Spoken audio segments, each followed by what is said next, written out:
मृत्यु। आज हम लोग इस विषय पर चर्चा करेंगे जिसके नाम से ही लोग कांपते हैं, लोग बच कर चलते हैं। इस शब्द से ही नफरत होती है जो कि जीवन का सत्य है।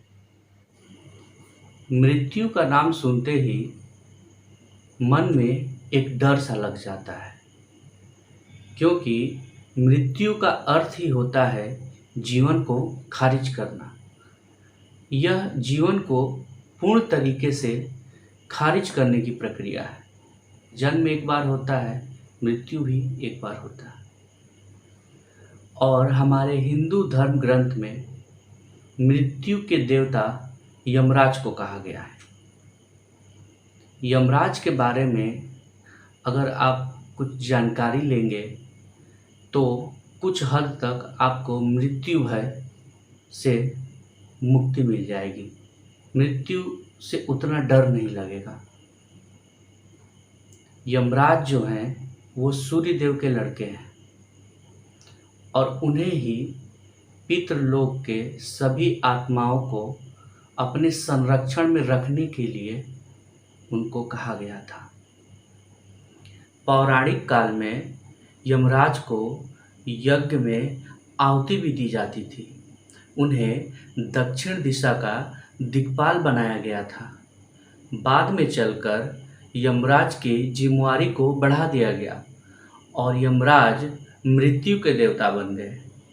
मतलब जितने भी जीव हैं इन सब की मृत्यु का जो लेखा जोखा है वो यमराज के पास रहता है।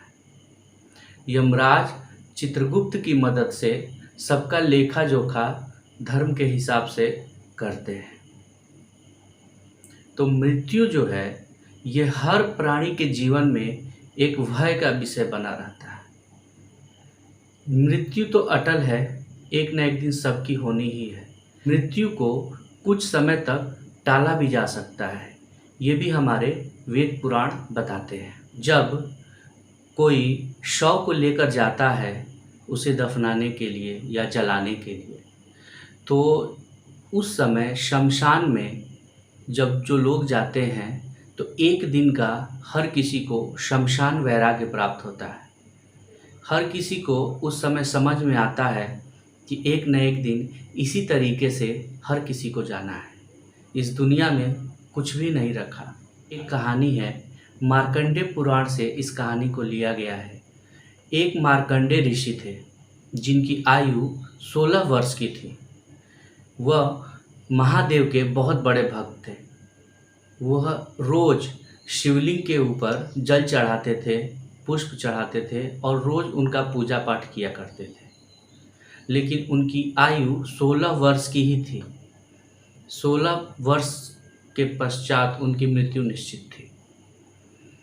तो जैसे ही वह शिवलिंग पे जल चढ़ाने गए, उस दिन उनका अंतिम दिन था मार्कंडेय ऋषि का, और उसी समय यमराज प्रकट हो गए और उन्होंने कहा कि आज आपका अंतिम दिन है। तो मार्कंडेय ऋषि जो थे वह बहुत ही बाल्यावस्था में ही थे। उन्होंने उस शिवलिंग को बहुत ही जोर से दोनों हाथों से पकड़ लिया और ओम नमः शिवाय का जाप करने लगे। फिर क्या था, यमराज ने अपने पाश को उनके ऊपर फेंका, उनके प्राण को उनके शरीर से बाहर निकालने के लिए। वह बार बार अपने पाश को फेंकते थे और उनका पाश वापस लौट के आ जाता था। बाद में कुछ समय के बाद शिव जी वहाँ प्रकट हुए और उन्होंने कहा कि हे यमराज, अब ये हमारे शरण में है, तो अतः आप इन्हें छोड़ दीजिए। यमराज ने उत्तर देते हुए कहा, हे महादेव, यह प्रकृति के नियम के विरुद्ध है, मैं इसे कैसे छोड़ सकता हूँ। आज इसका प्राण मुझे लेना था, आप ही बताएं कि मैं क्या करूँ। तो शिव जी ने कहा कि मैंने इस बालक को अभय प्रदान कर दिया है, जिसके वजह से इनकी आयु बढ़ चुकी है, अतः इसे आप छोड़ दें। तो यमराज ने शिव जी से आज्ञा ली और वहाँ से चले गए।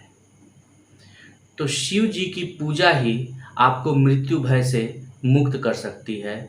शिव जी का एक और मंत्र है, महामृत्युंजय के नाम से जाना जाता है।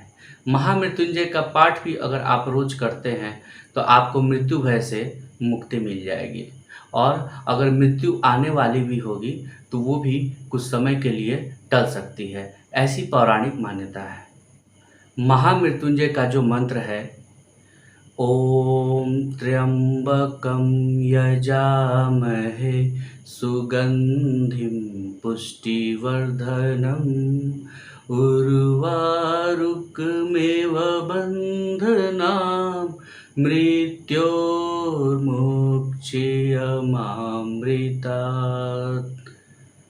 ये महामृत्युंजय का मंत्र है।